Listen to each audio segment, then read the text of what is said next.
எத்தே இந்தாங்க காப்பி. என்ன மருமலை, என்னாச்சு உனக்கு? எப்பவும் காப்பி கொண்டு வரும்போது எத்தே இந்தாங்க காப்பி அப்படின்னு ஒரு கம்பீரமா சொல்லுவா. இப்ப என்னடான்னா குரல் தொங்கி போயில கிடக்கு. என்னாச்சு மருமலை? ஏதோ உடம்பு சரியில்லையா? தலைதான் வலிக்குவா?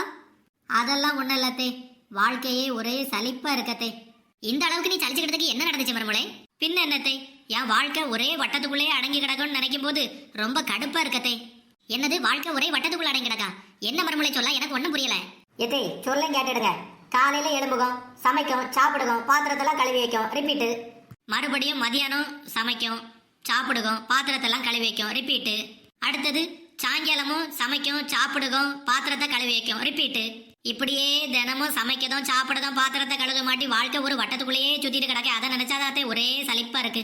ஆமா மறுமொழி, நீ சொல்லதும் சரிதான். இப்படியே திரும்ப திரும்ப திரும்ப திரும்ப போயிட்டே இருந்தா எப்படி அத்தை? ஒரு சேஞ்ச் வேண்டாமா?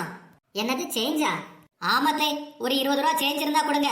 கடைக்கு போய் 2 மேகி பாக்கெட் வாங்கிட்டு வந்து கிண்டி தின்னுக்கலாம்.